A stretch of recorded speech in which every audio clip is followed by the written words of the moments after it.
ustedes escucharon los cold boot attacks, esto que si lo congelan la memoria no puede sacar la... Bueno, uno de los autores ha trabajado mucho en votación electrónica, edición de redes, pero en lo que viene ahora hoy día está en votación electrónica. Él participó en el análisis del sistema de votación electrónica que se ha usado en países, en el caso más emblemático de India, donde el análisis que ellos hicieron significó que cambiara el sistema de votación electrónica de India, o alguna controversia, gente que metieron a la cárcel, lo amenazaron, fue bien interesante.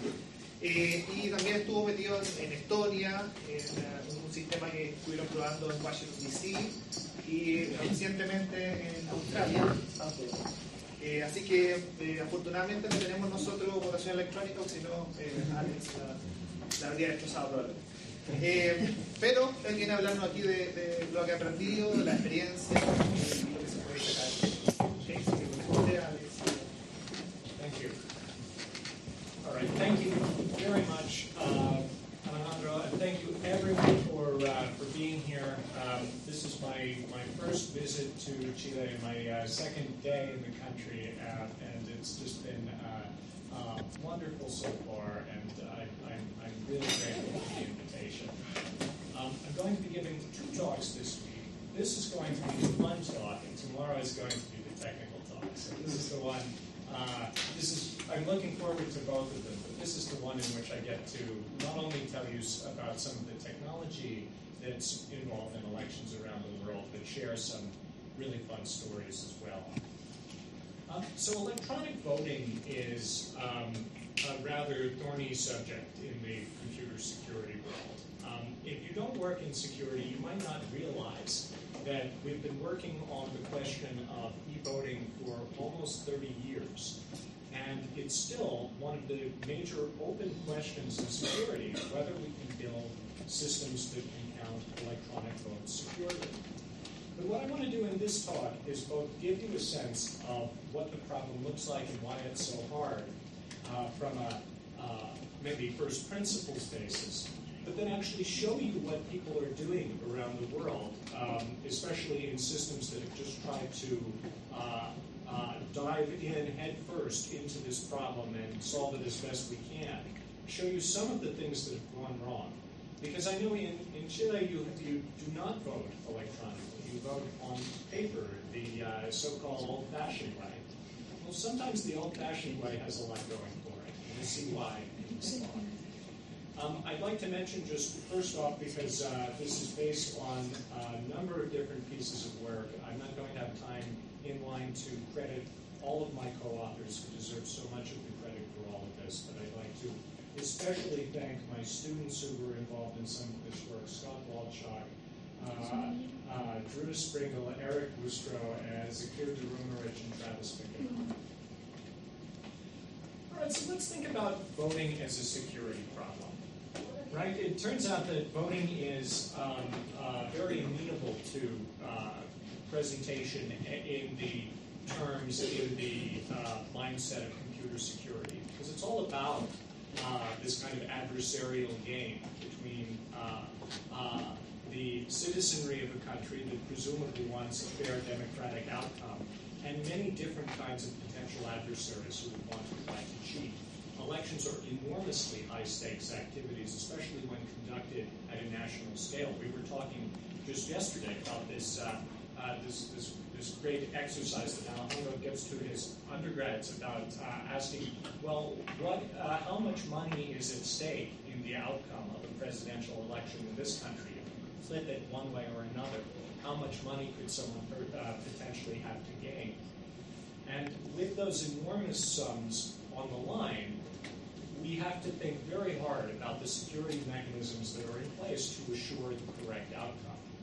Now, there are 2 properties that are maybe the most important in elections today. One is integrity, right? And if we think about the integrity of an election as a security property, the way we tend to define it in the field is simply that the outcome of the election matches voter intent. Now, if you think about that for a minute, we're not saying that the results are 100% accurate. That is not a claim that we can make in real elections. If you think about a major country with maybe tens or hundreds of millions of votes being counted in a process that involves the participation of hundreds of thousands or millions of people, perfect outcomes are just not achievable. There is some amount of error. But what we want from a security point of view is to try to get as close as we can to making sure that at least the right person wins, the person who voters intended collectively to be the winner. But there are two parts of this. One is that votes have to be counted, cast as the voters intended. That means there's no problem between the person and the keyboard, so to speak. But there, you wouldn't believe the number of things that can go wrong in that process. We're talking about usability problems. We're talking about people being coerced into going the wrong way. And then there's the counting process itself. The votes are counted as they are cast. This mechanical problem of summing up all of the different votes. And you know, you wouldn't think that counting pieces of paper or counting database records was that hard. But when you introduce the possibility of malicious tampering of an adversary, it suddenly becomes a very difficult problem to ensure the votes are counted correctly. And why is that? Well, one reason it's so hard is because of the second property that we want. And this has been considered an essential security property in elections for about 100 years now. And that's the idea of the secret ballot. So the secret ballot is itself a form of defense. It's a security mechanism that's intended to protect voters against certain very specific kinds of threats. So what does the secret ballot mean? Well, that nobody can figure out how you voted. That sounds a lot like other privacy properties we think about all the time in security.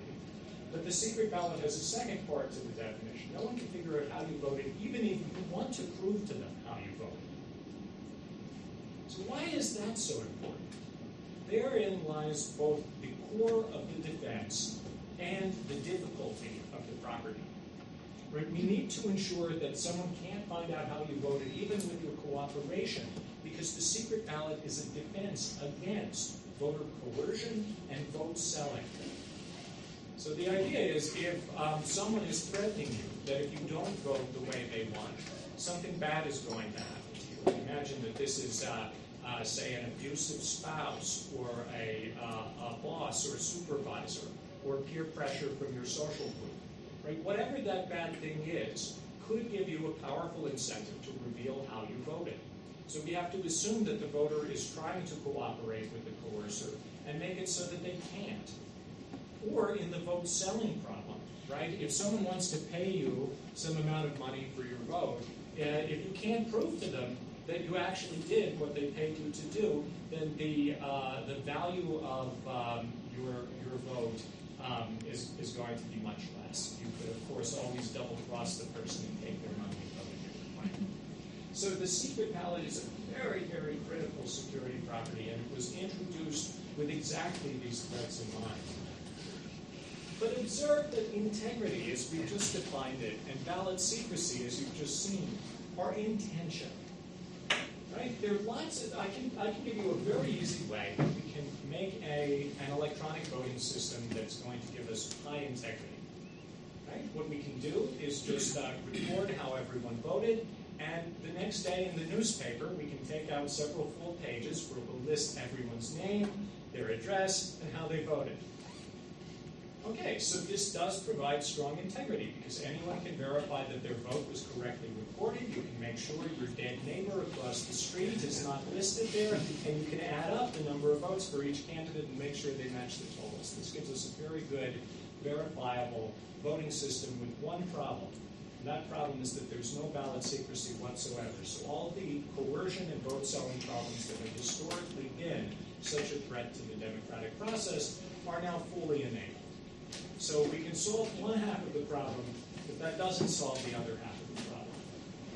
And what I'm going to show you in this talk is attempts that people have made to find other ways of resolving this tension.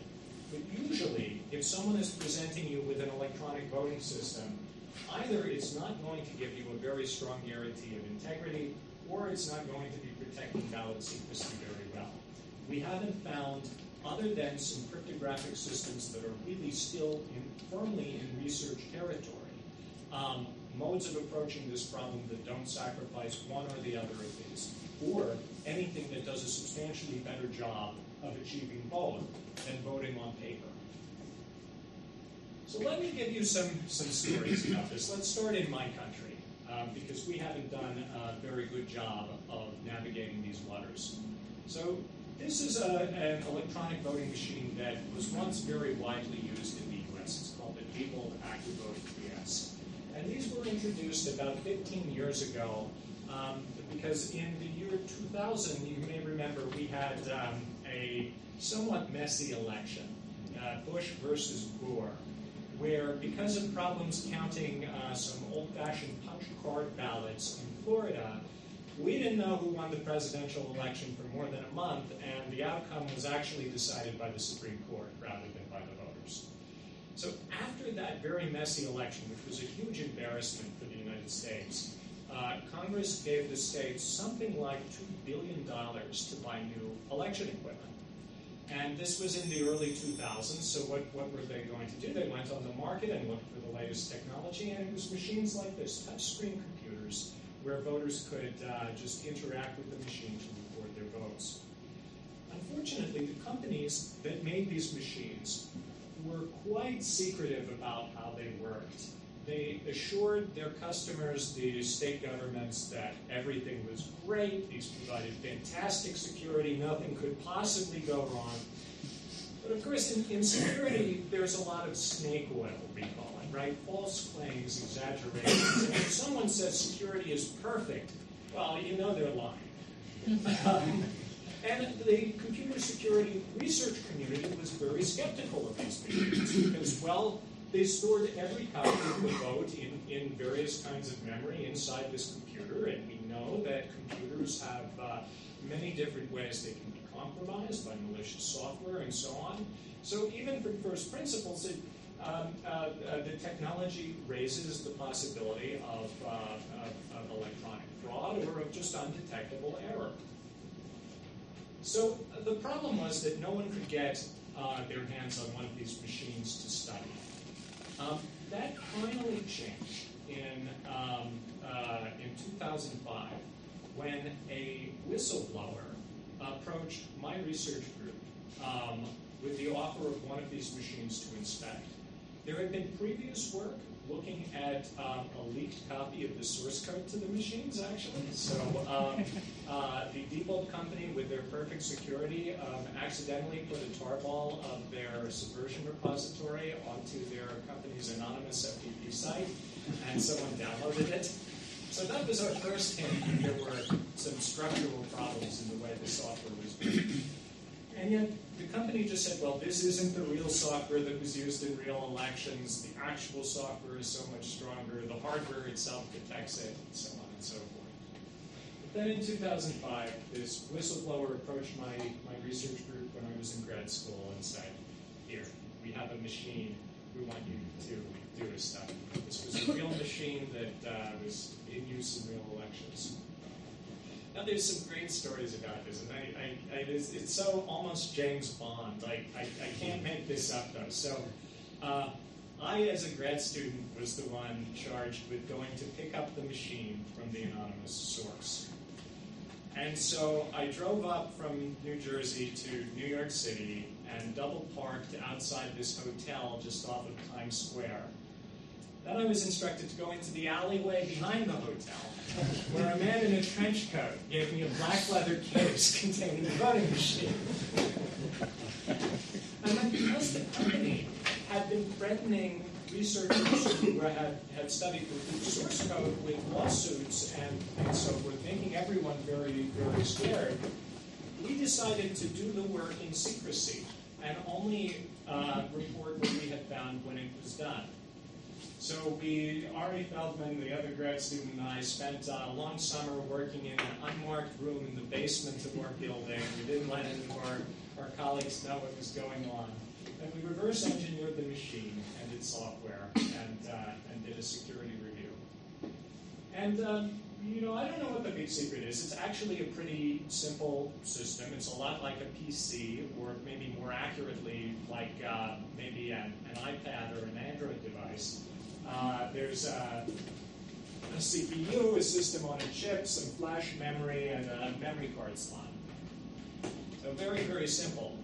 So eventually we coaxed it into, we found a way to get the software out of it. We reverse engineered the software with IDA, and we developed some plausible attacks.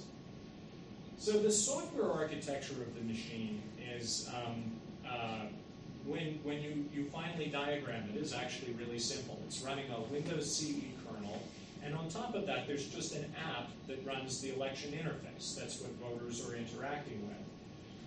That app interacts with a couple of different memories, an onboard flash memory and a removable memory card, which store redundant copies of the vote. But notice that every record of the vote is under the control of that software.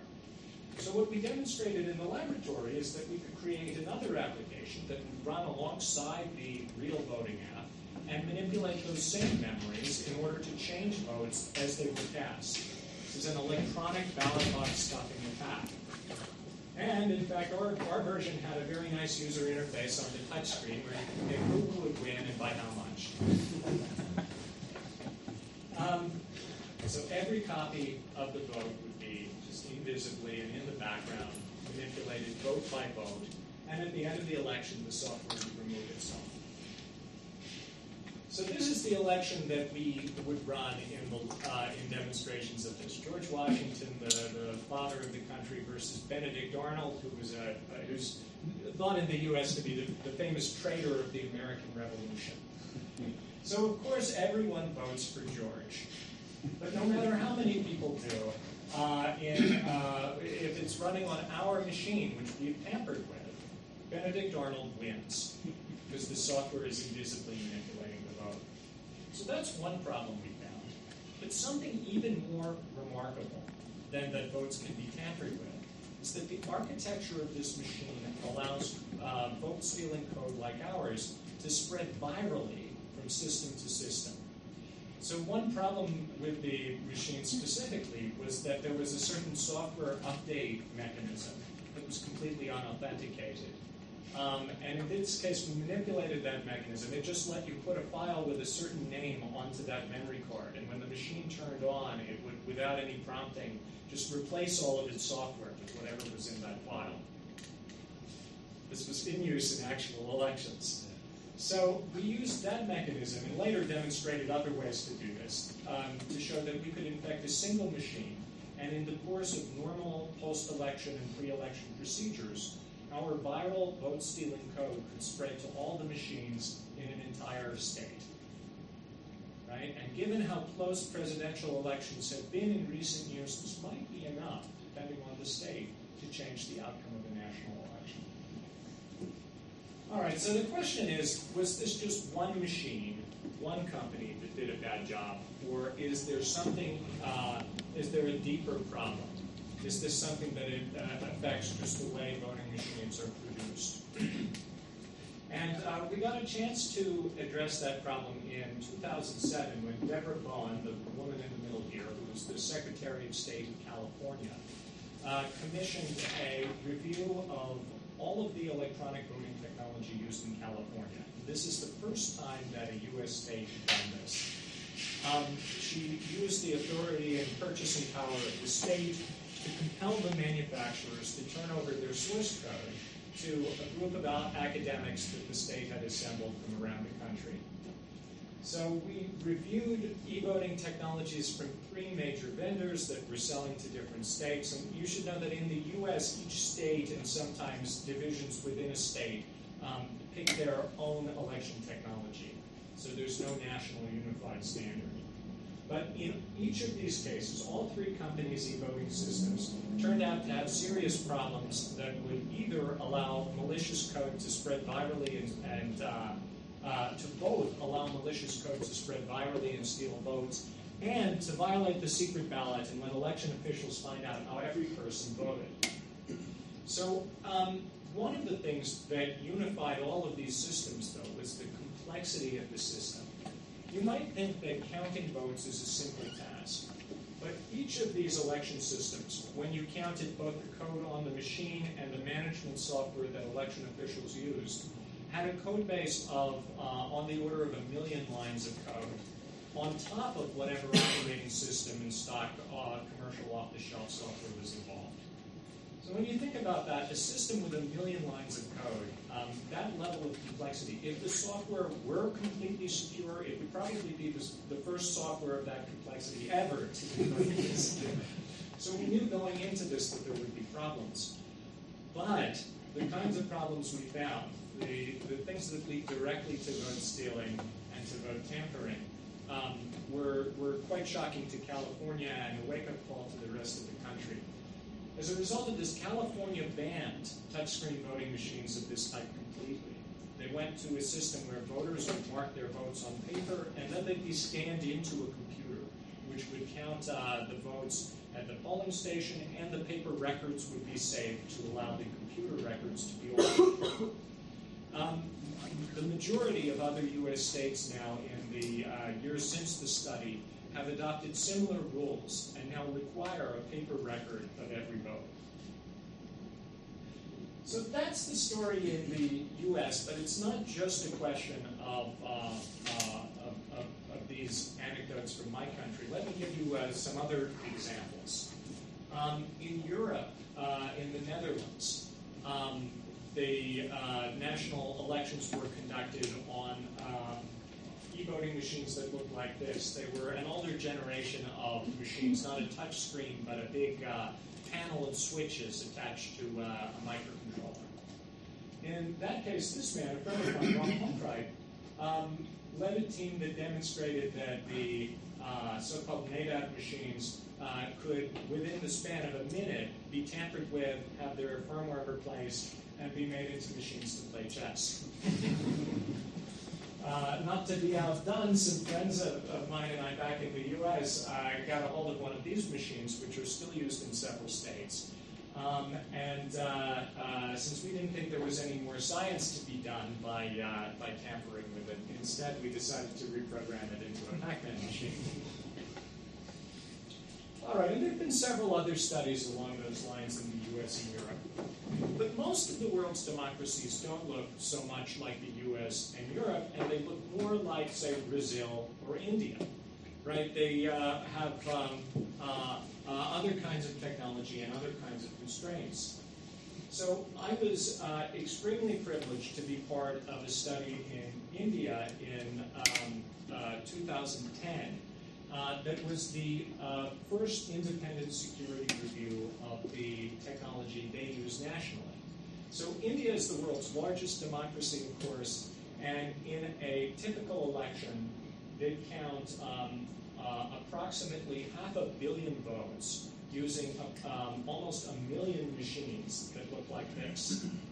And it's just a beautifully engineered system. This is a very, very simple, elegantly engineered solution to their problem. So let me show you a little bit about how this works. There's this piece of technology, the ballot unit, that is what a voter interacts with, and it's connected by a 2 or 3 meter cable to this piece of technology, the control unit, which is what election officials use. And as a voter, my experience is very simple. I go up to the machine, I press the button next to the candidate I want, the machine beeps, and I'm done. From the election official's point of view, this unit is just used to set up before the election how many candidates there are and to reset everything to 0. And then for each time a voter comes up, they press a button to authorize one vote. And then at the end of the election, there's a button to seal the machine so no further votes can be cast. And then later, a button to push that will cause these LEDs here to show for each candidate number how many votes were recorded. So elegant, simple technology. There's no removable memory. There's no upgradable software. It's all in firmware baked into a microcontroller inside the machine. So very low cost, very simple. And you can see very, very nice features like there's a symbol for each party so that voters who are either illiterate or don't read the script the ballot is printed in can still participate. So a lot of thinking went into developing these machines. And yet, the National Election Commission of India after about a decade of using them, started making the same kinds of security claims that companies like Diebold that had machines to sell were making. That the machines were perfectly secure, that they were absolutely tamper-resistant. There was no need whatsoever for technological improvement. And again, these are not the kinds of claims that make for a nuanced security discussion. Because indeed, any technology has its strengths and its weaknesses. And if voters and the public are to understand what risks their democracy faces, they need to be able to know how the technology works and what those strengths and weaknesses are. After a very close election about 7 or 8 years ago, many people in India started to demand to know how the machines worked, because the election officials had never even showed the public what was inside. And it was at that point that a government whistleblower gave one of the machines to this man, Hari Prasad in Hyderabad, who contacted me and Rob Pankrai to help him do a security analysis of the machine. Question? Just because it bugs me, wasn't there any security risk about people doing the sheet of paper in another order when the candidates are identified by just a number? Yes. I mean, there were already some obvious way of cheating with it. So yes, that is one security risk, and the suggestion is that what if someone opened it up and took out the piece of paper and put in a different piece of paper in a different order? And that's absolutely a security risk. One way they tried to counter that is by making public in advance what the order of the candidates is, so that every voter has the opportunity to check it and report it. Not perfect, but it is some kind of defense. So, this government whistleblower went around the election commission's back and gave a machine to Hari to study. And the whistleblower, who had legal possession of one of these machines, said he thought they were perfectly secure and tamper-proof, but wanted someone else to confirm that just so he could be sure. Well, so we did this study, and I went to India and we worked in secret for a couple of weeks to reverse engineer once again the machine and find out how it worked. Again, I don't know what the big secret is. Very simple design. It's just a simple motherboard. These are micro switches underneath each of the buttons in the control unit. There are a couple of very tiny, where are they? Somewhere here, here they are. A couple of very tiny flash memories that store the votes just as a bit vector, and a microcontroller where the code is masked into it at the factory. All right, and then there's this piece, which is the only other board in the system. It's just the LEDs and some wires. All right, so we developed a couple of different attacks against this machine, once again. And one of them that I'm particularly proud of is this. So this looks just like that board that I showed you in the previous picture, except instead of the real board, this is one that we produced at the University of Michigan. And underneath those parts, we've added some additional chips and components. So the idea is that if someone could tamper with the machines in storage before the election, when they're stored in enormous warehouses with thousands of machines, and these are not high security facilities, it's like maybe the basement of the gymnasium at the high school or something like that. Maybe there's a watchman, maybe he's making $50 a month. It's not the hardest thing to think of that you could get access to. How could you tamper with the machines to make them thereafter malicious or dishonest? And so this board is one idea for that. The components we've added are here a very small microcontroller that's running software that we developed, which is wired so that it can do a man-in-the-middle attack on the election results as they're being displayed, and substitute different totals. The little trick you have to do is make sure that those totals add up to the same overall sum. But we've developed software that can do that, and by just bounding the amount that it cheats on each candidate. Here's an example of the board in the real machine, one of my students developed the hardware for this in less than 24 hours before I had to get on a flight to India. And they programmed it while I was in the air, and it worked the first time we put it into the machine.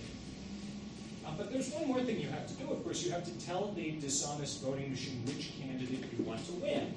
Right? If you're going to cheat and tamper in the warehouse, you want to do it once and have the machines forever be dishonest. And that's what the second chip is. That second chip is a Bluetooth radio module smaller than the nail on my thumb.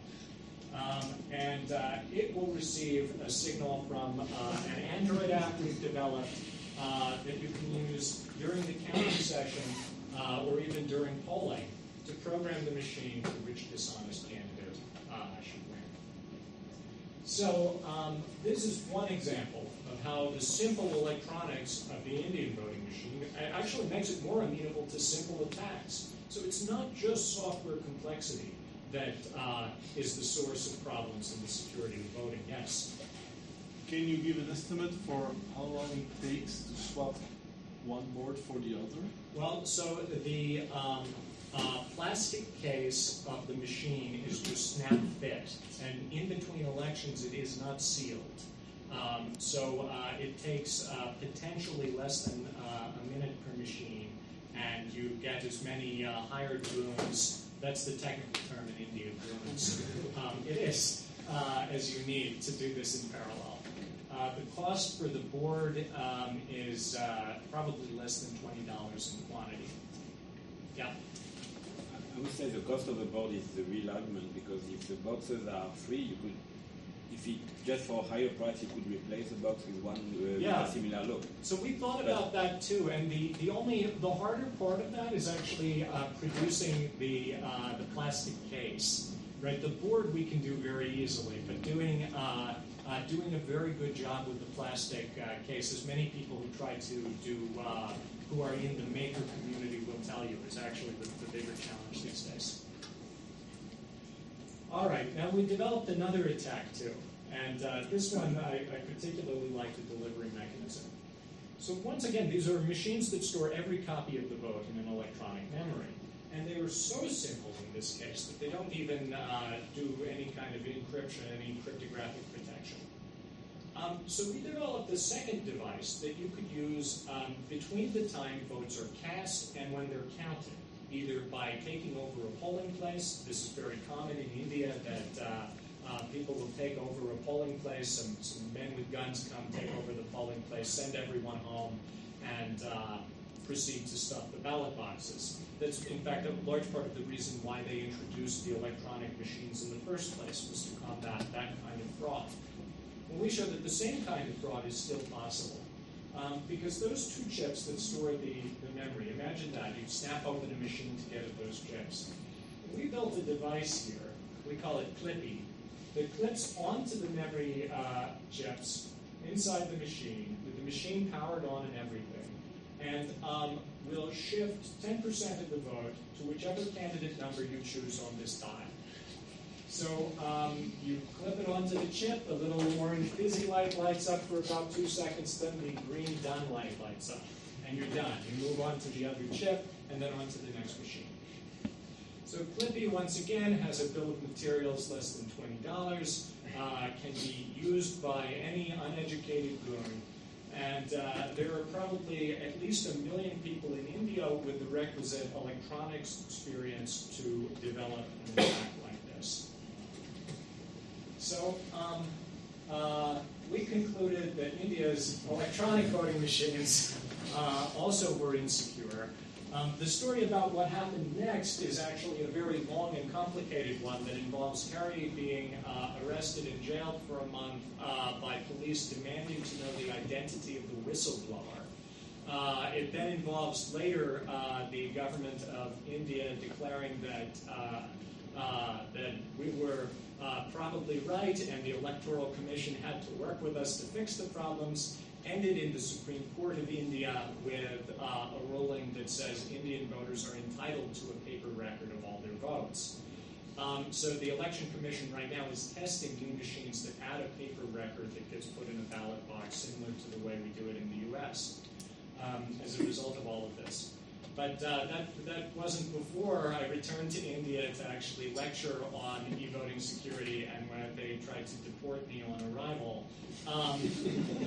But that's a long story for another day. I'm hoping I'll get a visa to travel to India again someday. All right, so I want to tell you one last set of stories, and this is about internet voting, which if these computer voting machines were the technology that people thought was the great new thing 10 or 15 years ago, now everyone is talking about, can we vote online securely?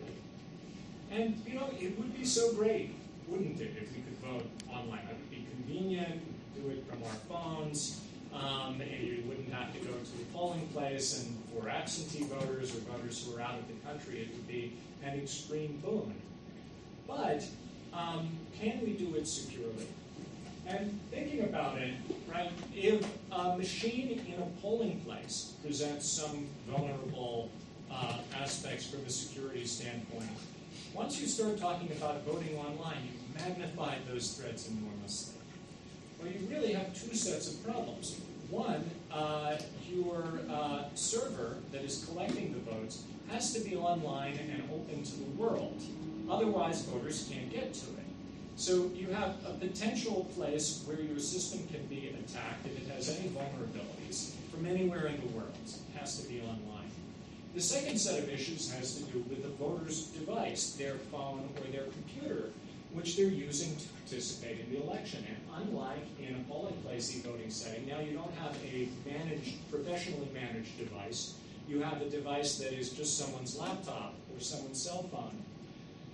Unfortunately, we know that most people's home computers, perhaps the majority, in fact, of home computers, are infected today with some kind or other of malware.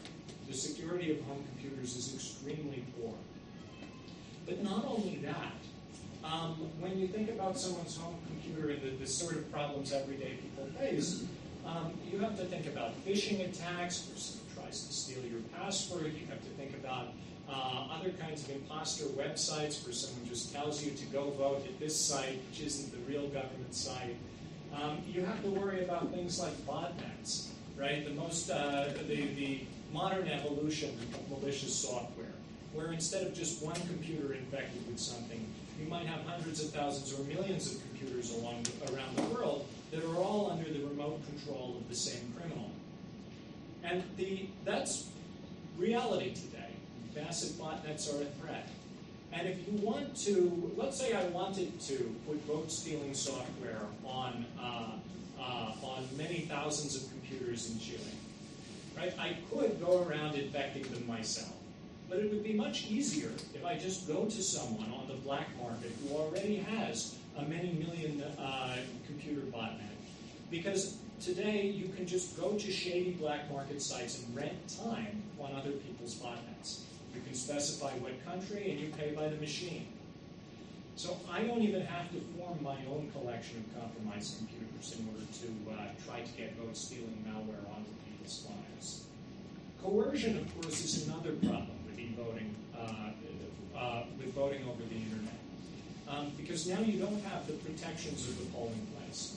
So you have the option to vote online. Well, if someone is coercing you, they're going to tell you to take that option. You know, vote online and vote online in front of me or on my computer, or just give me your password. That's all you have to do, and I'll give you the $50. So the coercion problem is usually not at all addressed, and if addressed, is an open question. On the server, of course, we also have issues. One problem with that's largely just ignored is the threat of denial of service attacks. An election has to happen during a specified period. Everything's leading up to that. So all an attacker has to do is knock your system offline for that period of time, a few days usually. It's generally not the case that we're going to postpone the election because the internet voting system was unavailable. And yet, if we were depending on that, many voters would be unable to participate. Another problem, as in traditional polling place voting, is attacks by insiders, which is one of the most important security threats generally. This is something that we don't talk about as much as we need to. But insiders, people who have privileges in the system, are extremely difficult to defend against. So we have to think about how we deal with that. Then, of course, as I mentioned, the server has to be online, so how do you protect it from remote intrusion?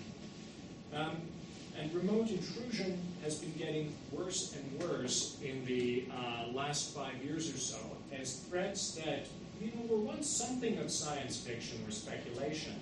Threats of state-level attacks, state-on-state cyber attack, have gone have become an almost every week kind of occurrence in the media. You read the newspaper. Well, what have we heard about in the last couple of years? The U.S. attacking Iran, China attacking U.S. companies, North Korea attacking Sony. Well, just this week, apparently, it's Russia has broken into the White House computer network. So if you think about international relations and international politics, right? I hear Chile is on the UN Security Council right now. That's a pretty big, powerful vote. Who might want to influence politics even here? To try to cause one outcome or another? And who has the capability to break into internet-attached systems, cause them to behave maliciously? Well, that's a threat that I think we're just beginning to start to understand, and what we understand about it so far isn't pretty. So these are theoretical threats, but let me give you some stories, a couple of real examples. The best example we have of an internet voting system that's been opened to study comes from Washington, D.C. in 2010. And Washington, D.C. decided to build an online voting system. They did a lot of things really right. They went to the research community and asked, well, how should we build our online voting system? But by and large, security researchers said, no, don't build an internet voting system. It's too dangerous. Haven't you heard of state-level attacks, et cetera, et cetera. But DC decided to do it anyway. But one thing they did that was just really great was they gave the research community an opportunity to put our money where our mouths were. They said, for a week before the real election, we're going to hold a mock election using the real hardware and software. And anyone who wants to try to break in and show that it can be tampered with is welcome to do so without fear of prosecution. Well, it's not every day that you're invited to break into government computers without going to jail, so my students and I couldn't resist. We took them up on this challenge. Let me tell you what happened. But first, here's how the system works. Very pretty, nice web interface. You go to a website and log in with your name, your voter ID number, and an alphanumeric PIN that you get in the postal mail. Then you're given the option to download a blank ballot. It comes as a PDF file because what they're going to do is just print these out and count them alongside all of the mail-in votes. At that point, you save it, you upload the file back to the system, and it tells you you're done. And it says you can tell people you voted on Facebook and Twitter. Nice. All right. So that's the DC system. So I recruited my students. This is Eric and Scott. And, they were first-year grad students at the time. None of us is a professional hacker. We don't break into systems for a living.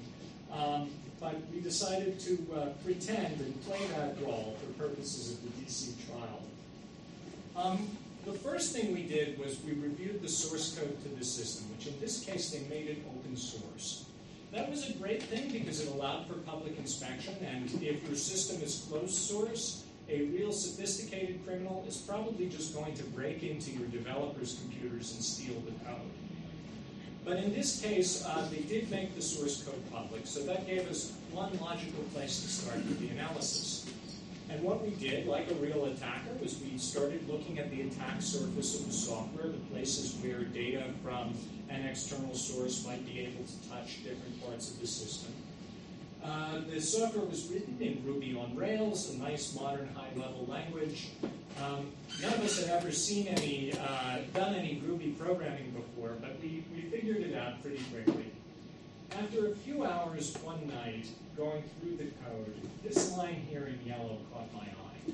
That is the line where, let me explain what's happening. The software is processing an uploaded ballot, and it's going to encrypt it using the GPG command, and encrypt it to a public key, the corresponding private key to which is kept offline until after the election.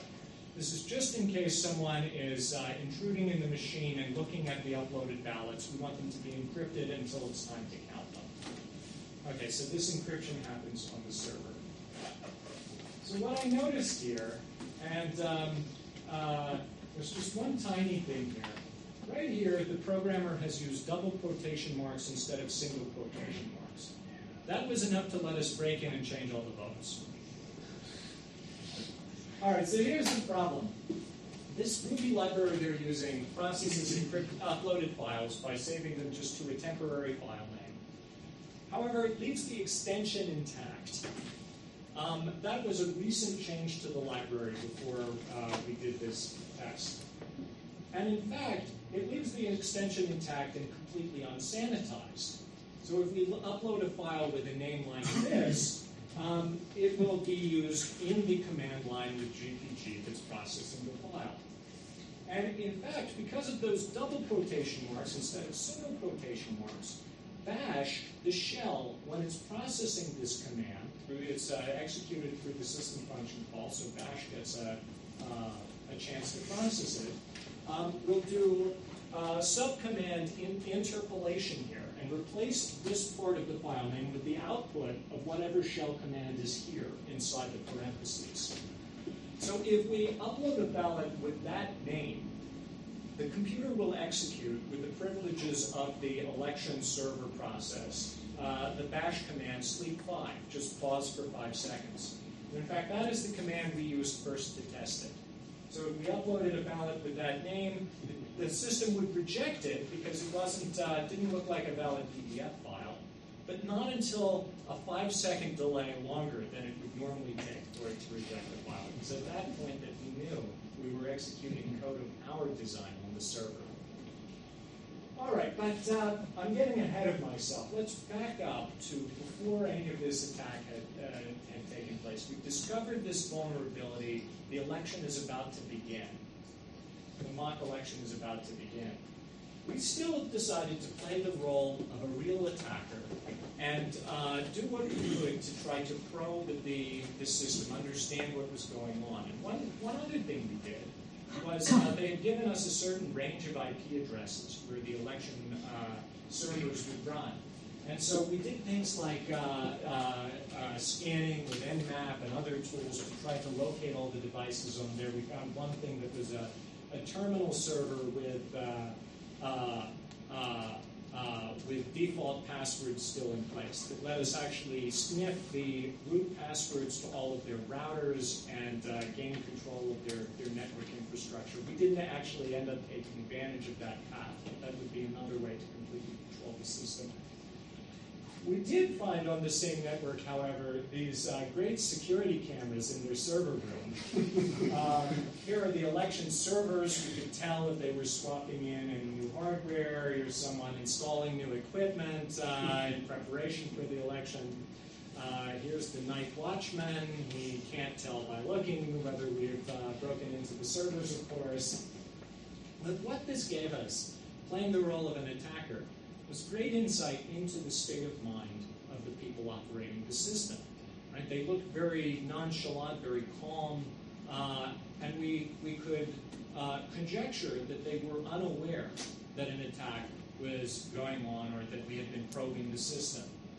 Later, when they did eventually find out we had attacked the system, they were none too pleased. All right, but I'm still ahead of myself. Let me tell you about the night we actually attacked the machine, the system.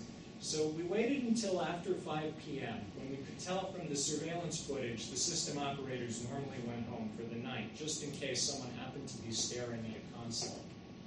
And then we proceeded to exploit that problem with the quotation marks. It's called a shell injection vulnerability, to start executing commands of our own. And we built a pretty fancy remote shell tool that would let us execute commands and get the output as if we were SSH'd into the server.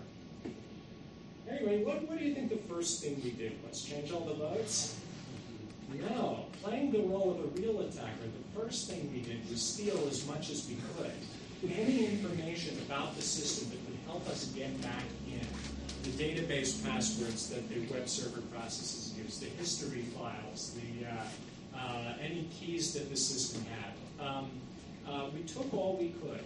Because the real attacker, the first thing they'll do breaking into a server is try to establish persistence, the ability to stay there undetected and to later get back in.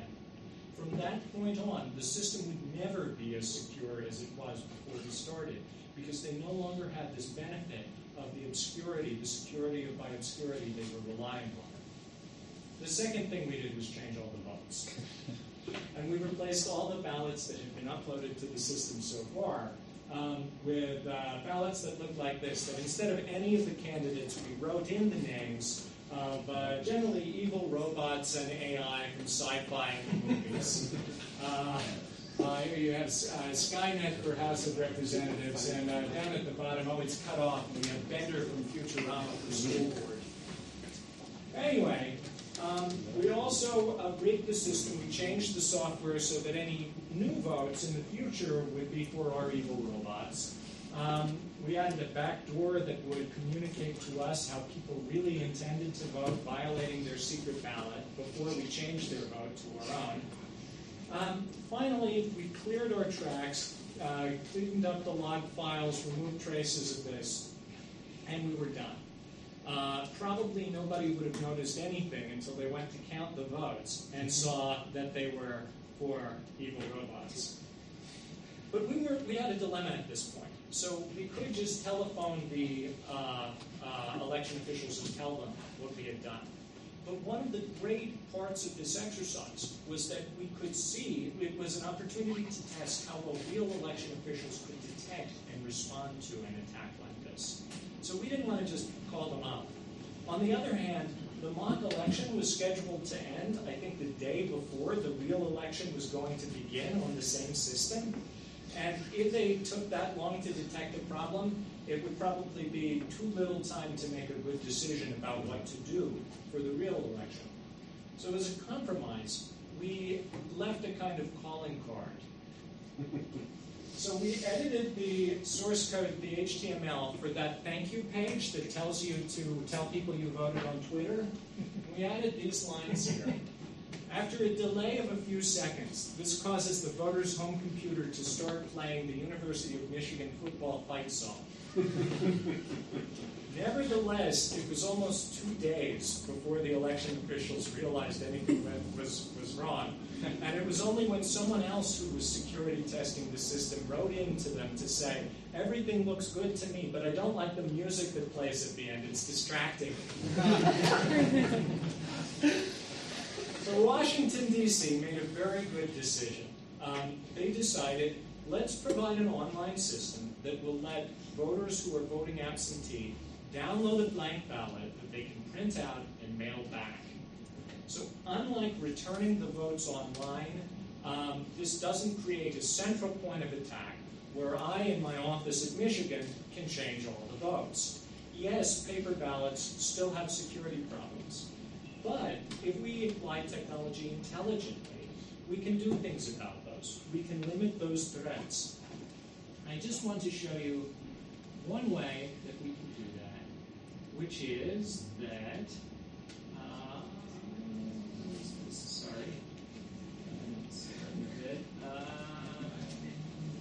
there. One way that we can do that is by combining the paper ballots with electronic records. And we know how to do this best today in the polling place.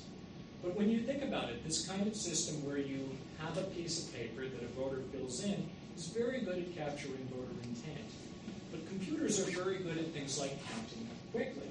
So what if we combine these records? This is what we do most places in the US. You just scan your ballot in at the polling place before putting it in a box. what this gives you at the end of the day is redundant records, an electronic record of every vote and a piece of paper in the ballot box.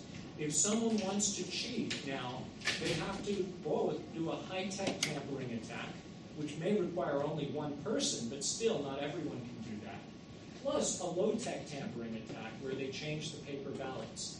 And that's very hard to do, to tamper with both redundant records in a way that agrees.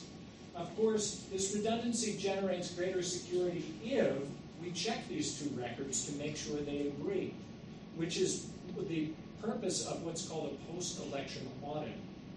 Turns out that post-election audits are one way where we can apply technology well without introducing new security threats. What we want to do in the modern way of thinking about this is establish with high confidence that if we were to count all of the records, the outcome would be the same. And we have ways to do this that researchers in my field have developed, where we have a computer do almost all of the counting of the pieces of paper. We just have to have humans spot check, almost literally a handful across an entire region, in order to establish that the outcome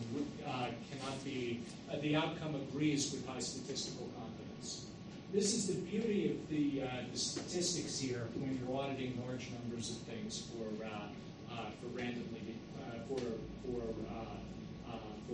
fraud or error. So we can use a machine in a case like this without having to trust it, and that's really the beauty here. That as far as we know so far, the technology implemented in elections has been, by and large, very buggy, very crude.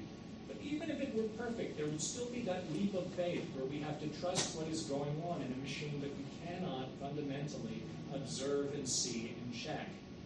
What I'd like you to do in thinking about this is, well, I have to interact with a machine to vote. Is this the correct machine, or is this the machine that Alex designed, that came out of my laboratory, that looks just like it? If you don't have a good way to make that determination, then maybe your machine was tampered with. I don't know if you've seen the photographs from Edward Snowden of people at the NSA who have intercepted a router in the mail on its way to be delivered in another country. And you can see them using a heat gun to take the tamper-evident seals off of the Cisco box because they're about to open up this router and tamper with the electronics to install the back door. Well, ask yourselves, is the same thing possible with the voting technology you use? Because that's the kind of threat we're increasingly going to face. So in conclusion, where are we? In conclusion, the problem with internet voting and with voting in general is that, I want a voting system where you or I or election officials or the NSA or Vladimir Putin or whoever can't tamper with the technology and change the outcome of the election. And I don't think that's too much to ask. That's really what's called democracy. Major fraud in voting should be at least as hard as it is with paper. And we have technology to do that, and in fact to make it even harder than with paper. But that technology usually involves combining a paper record with something else. For internet voting in particular, I think some of the hardest security problems we have today stand between us and secure online voting. And for that reason, although I think it's a wonderful research problem, one of the best motivations we have for improvements in this area, I think it's going to be decades, if ever, before we solve it. All right, thank you.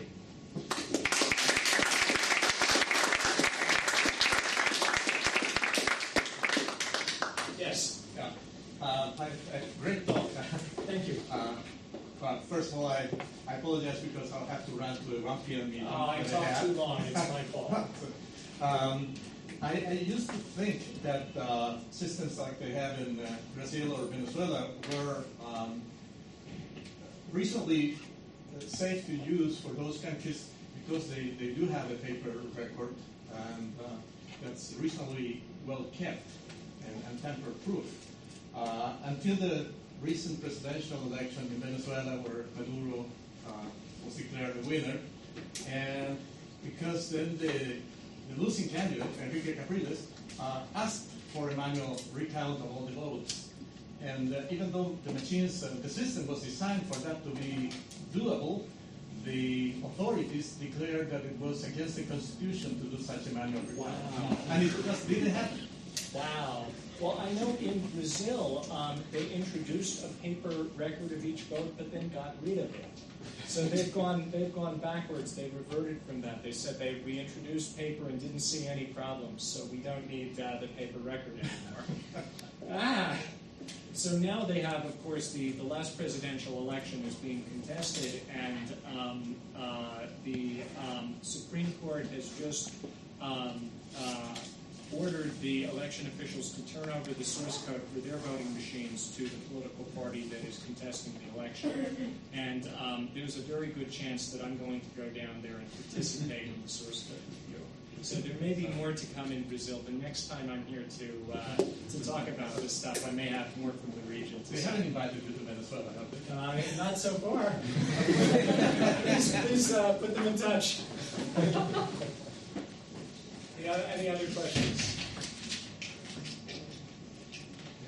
Yes. Only a detail. Is there a fundamental difference between printing the vote and marking it and scanning it, as you said, or the inverse, as Brazil was doing that you vote on the touch screen, and the computer prints for you your vote, you verify it, and then it seems to be the same, but I'm not sure if there's a fundamental difference. So there are some differences between, the question is it better to use a touch screen and then print something out that goes in a ballot box, or to fill in a piece of paper, a ballot, and then scan it in? There's some division of opinion about that. The nice thing about having the voters vote on the touch screen is that you can help voters with disabilities by reading the ballot to them, and you can present it very easily in many different languages. The disadvantage is that there are ways the computer can try to, at least theoretically, can try to trick voters by doing by manipulating the user interface to try to get people to make particular mistakes. Because, for instance, just by slight variations in the color or size of things, you can induce, we've shown in the laboratory, voters to make errors. So there's some potential dangers there. I think either mode is significantly better than the mode where you're just having the computer maintain every record in its memory. Is that a question? Yeah. Yes. So, designing an electronic voting is one problem. Yeah. But your talk, I feel, is more about detecting failure in the system, like a security question, and I'm very interested in it. So, in your experience, one milestone would be to make the system, the voting system, open source and open to inquiry and things like that.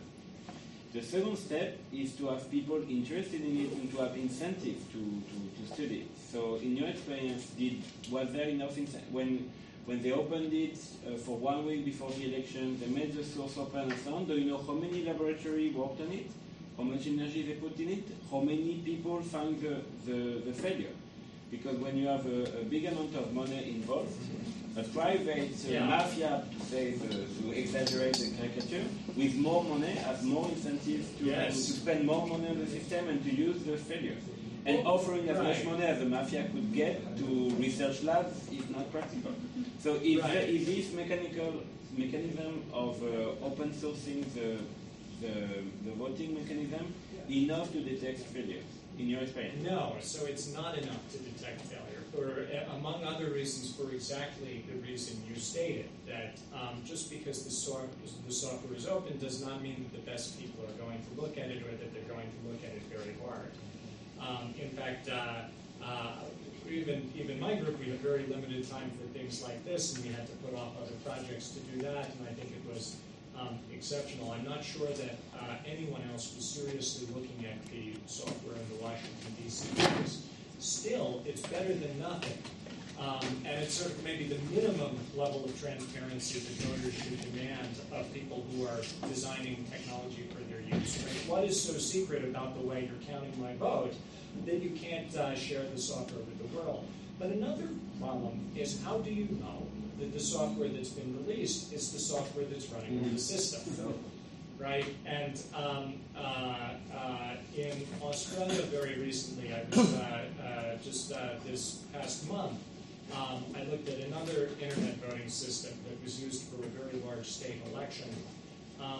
And it was susceptible, we found out in the middle of the election, to man-in-the-middle attacks that would defeat the TLS encryption by exploiting something called the freak attack that had recently been discovered. And someone could man in the middle and change all of the votes. But in researching that system, we discovered that the official documents that described the security and cryptography in place did not match how the system actually operated. And there were significant deviations. So even there, it was a closed source system, but the documentation didn't match. So it's a second set of problems. Yes? So I have a suggestion inspired by reCAPTCHA and things like that, but before that, do you have, did people think about alternatives to that, to just doing the open source? Pardon? Do you have a solution to this problem, that open source thing is not enough? Do people consider any solution? Well, so one solution to it is to design your system so that the software, even if malicious, cannot cause an undetectable change. Right? This also should be audited. This is a property called what is it called? It runs like here.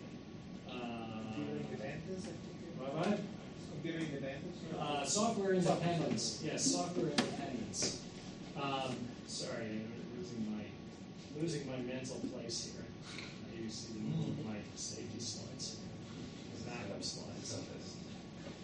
So software independence, yeah. Which really is a good thing. And that doesn't mean you don't care about the quality of the software, because it can still fail, but at least there'll be a check against undetected tampering. Okay, no, I finished. Yes. You have to stop it, otherwise you just keep on talking. We'll never get lunch and we'll die starving. Okay. So I have some very, very close experience with how electronic voting worked in Belgium in 2006. I can talk to you about this later, but I don't want to bribe people of lunch. But there's one thing which I saw in that system that I have not heard of in other systems all around the world. I'm not an expert, but okay, I looked. So what happened, at least in Belgium, at that point and years previously, is that during election day itself, there is a committee of people who are experts. I say experts like this. And what they actually do is during the day, they go to different polling places and they cast votes. And because of the way it's structured, they can actually keep the vote themselves and not enter it into the system. And then afterwards, when the system, when voting stops, they can take their votes, they can verify them electronically, and they can also go to the counting stations and get the records and count independently. So they do kind of sampling of different places, and that's one way that it's supposed to be verified that it's okay. I was wondering if you have knowledge of any other place where they do stuff like this. Where they do on voting day. Yeah. So in cryptographic E2E protocols, of course, there are various kinds of mechanisms that you can do during the casting and counting processes to try to check the integrity of the count. Now that's for a different talk, I think, because I think E2E is a fantastic research area, but it's probably a place that belongs in research for now rather than in practice. But in terms of this kind of low-tech sampling during the election, that's interesting, and I'd love to know more about how they're doing it. Because one of the questions it raises right away in my mind is, well, if they can figure out whether these particular votes were in the count and maybe make sure that they aren't counted as real votes, what is the mechanism that stops them from identifying other specific votes and disqualifying them too? Very low tech.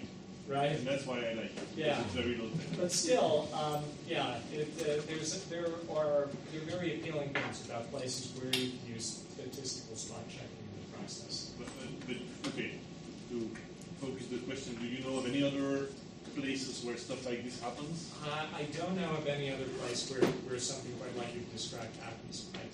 I'd love to know more detail about it.